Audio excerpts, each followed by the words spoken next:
और अब बात उन पाकिस्तानियों की जो भारत में 40 साल, 30 साल, 20 साल या 10 साल से रह रहे थे। अगर पहलगांव का हमला ना होता और निर्दोष हिंदू ना मारे जाते तो सरकार तो पाकिस्तानियों को देश छोड़ने का ऑर्डर नहीं देती और ये पाकिस्तानी ऐसे ही भारत में रह रहे होते। सोचिए, भारत पाकिस्तान के बीच कितनी बार और कितनी बड़ी बड़ी टेंशन्स हो चुकी है। 2008 का मुंबई हमला हुआ, पुलवामा का अटैक हुआ, लेकिन पाकिस्तानियों को निकालने का आदेश नहीं हुआ। इस बार हुआ तो पूरी हकीकत सामने आ गई है। तस्वीर देखिए, ये जो महिला आप इस वक्त देख रहे हैं ये परवीन अख्तर है।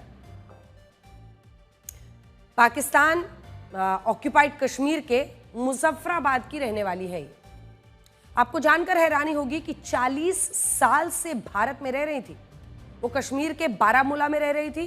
यही शादी हुई, 3 बच्चे हुए, तीनों ही बच्चों की शादियां हुई, उनके भी बच्चे हो गए। लेकिन अब 40 साल के बाद परवीन अख्तर को वापस मुजफ्फराबाद भेजने का आदेश हुआ।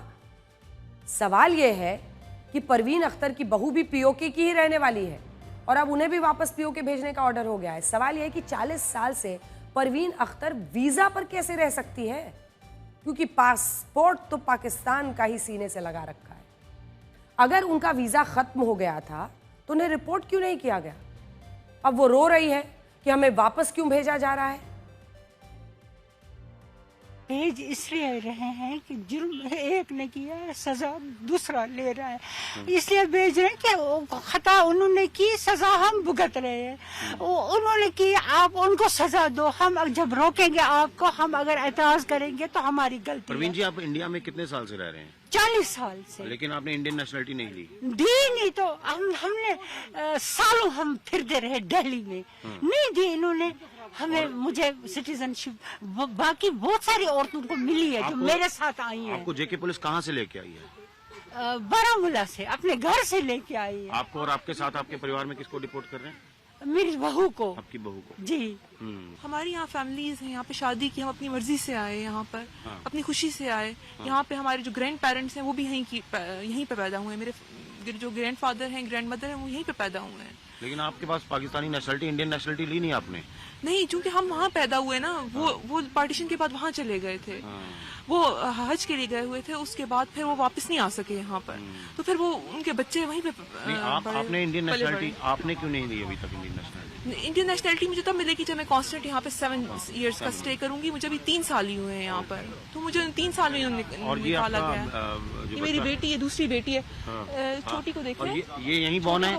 ये इंडियन बॉर्न है? हाँ बिल्कुल, ये भी। और इससे बड़ी वाली वो भी छोटी बेटी। कल भी कुछ जम्मू कश्मीर से लोग आए थे तो उनको भी यहाँ से भेजा जा रहा है। तो आपकी बीवी ने या बहू में ने, क्योंकि देश का ऑर्डर है कि जितने भी पाकिस्तानी नेशनल हैं उनको वापस भेजा जाए। आजाद कश्मीर जो ये मुजफ्फराबाद जो है ये हमारा हिस्सा है ना। कश्मीर हमारे मिनिस्टर साहब, हम भी कहते हैं वो हमारा हिस्सा है। हमको क्यों निकाल रहे हैं? लेकिन हाथ में क्या था? पाकिस्तान का पासपोर्ट। सवाल यहीं पर जाकर खड़ा होता है। ऐसे एक नहीं, बहुत से केसेस हैं। ये देखिए, आप उसामा, ये पिछले 17 सालों से यही रह रहा था। इसने यहीं से 10वीं पास की, 12वीं पास की, अब आगे कंप्यूटर साइंस में डिग्री भी कर रहा था, जॉब के लिए इंटरव्यूज भी देने वाला था। उसामा के पास भारत का ही राशन कार्ड भी है, आधार कार्ड भी है, इलेक्शन वोटर आई कार्ड भी है। उसने चुनाव में वोट किया था। सोचिए, एक पाकिस्तानी नागरिक, पासपोर्ट पाकिस्तान का, जो रावलपिंडी का रहने वाला है, यहाँ उरी में रह रहा था, उसको इतने अधिकार कैसे मिल गए? उसकी स्क्रूटनी क्यों नहीं हुई? वो 17 साल से भारत में रह रहा है, यहाँ की हर व्यवस्था पर, हर सुविधा का इस्तेमाल कर रहा है, और उसको जब पाकिस्तान भेजा जा रहा है, अगर इस हमले के बाद सरकार ने सारे पाकिस्तानी नागरिकों को देश छोड़ने को नहीं कहा होता तो वो तो अभी यहीं रहता, नौकरी भी पाता। सवाल यही है कि जब वोटर आई कार्ड बनता है या फिर राशन कार्ड बनता है या फिर आपका आधार कार्ड बनता है, तो फिर ऐसे वक्त पर आप किस देश के नागरिक हैं? आपका पासपोर्ट क्यों नहीं देखा जाता है? स्क्रूटनी क्यों नहीं होती है? सुनिए। यहाँ का नहीं बना हुआ हमारा पासपोर्ट। हम ऐसे पाकिस्तानी नेशनल्स वहाँ से पासपोर्ट अप्लाई करके थ्रू लीगल तरीके से आए थे हम। ठीक है, हम यहाँ पे 17 सालों से, हम 2008 में आए थे, 24/11/2008 में। तो हमने विद इन 15 डेज यहाँ पे आते ही हमने वीज़ा स्टे करवाया था। तो उस टाइम पे स्टेटहुड भी था, ठीक है, तो इनका अपना ये था। तो उसके बाद अचानक से ये जब चीज़ होना समझ नहीं आ रही कैसे करेंगे। सरकार से मैं यही अपील करूंगा, देखो सबसे पहले तो प्रैक्टिकली होकर सोचा जाए, ठीक है। सबसे पहले ये सरकार से मैं अपील करूंगा कि आप कुछ टाइम की मोहलत दे दें, कुछ हल निकालें, कुछ टाइम की मोहलत दे दें। अब जो फैमिलीज यहाँ पे पिछले 20-20, 30 सालों से रह रही हैं, हमने वोट भी कास्ट किया, हमारे हर एक डॉक्यूमेंट्स यहाँ के बने, आधार कार्ड है, इलेक्शन कार्ड है, राशन कार्ड है, हमारा डोमिसाइल है मेरी यहाँ की, बाकी सारे डॉक्यूमेंट्स मेरे बने। अब मैं यहाँ से कहाँ जाऊँगा? मेरा 10th भी यहाँ से हुआ है, 12th भी मेरा यहाँ से हुआ है, मेरा बैचलर चल रहा है अभी। अगली कहानी ये और भी इंटरेस्टिंग है। सीआरपीएफ के जवान की शादी भी पाकिस्तान में हुई है, उसकी पत्नी पाकिस्तानी है। इस जवान का नाम है मुनीर खान, उसकी पत्नी का नाम है मीनल अहमद। अब सोचिए, सुरक्षा बलों के जो जवान पाकिस्तानी आतंकियों के खिलाफ ऑपरेशन करते हैं, उन्हीं में एक जवान ऐसा है जिसकी खुद की पत्नी पाकिस्तानी है। लेकिन अब मीनल अहमद को भी पाकिस्तान डिपोर्ट किया जा रहा है। हम अपने आप तो नहीं जा रहे थे, हम एलटीवी में थे, हमारा एलटीवी अंडर प्रोसेस जा रहा था।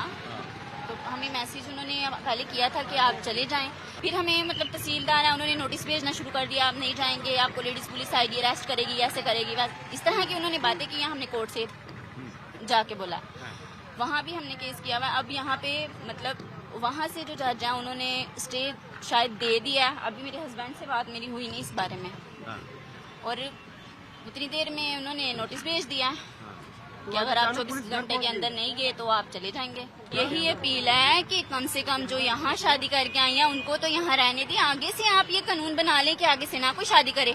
कानून रखना चाहिए था ना, अगर ये सब करना था तो, कि शादी ना करे कोई भी। अगर शादी कर ली है तो ये शादी मजाक है। आतंकी हमला भी मजाक नहीं है, लोगों की जिंदगी जाना मजाक वो भी नहीं है। धर्म पूछकर पर्यटक बन के जाने के बाद गोली सीधा सिर में मारा जाना मजाक वो भी नहीं है। ये बात सही है कि बहुत से मुस्लिम परिवार भारत से ही माइग्रेट होकर पाकिस्तान गए। जब वो अपने बच्चों की शादी करते हैं तो परिवार के अंदर ही प्राथमिकता देते हैं, और इसीलिए वो शादी भारत में रहने वाले अपने परिवार के सदस्यों से कर लेते हैं। लेकिन सवाल उन व्यवस्थाओं पर भी है जो यहाँ रहने वाले पाकिस्तानियों को Aadhaar card, ration card, voter I card जारी कर देता है, उनका वीजा एक्सटेंड करता रहता है, कोई देखने वाला है। उन्हें कभी वापस जाने को नहीं कहा जाता, क्योंकि नेशनल सिक्योरिटी के लिहाज से भी ये ठीक नहीं है।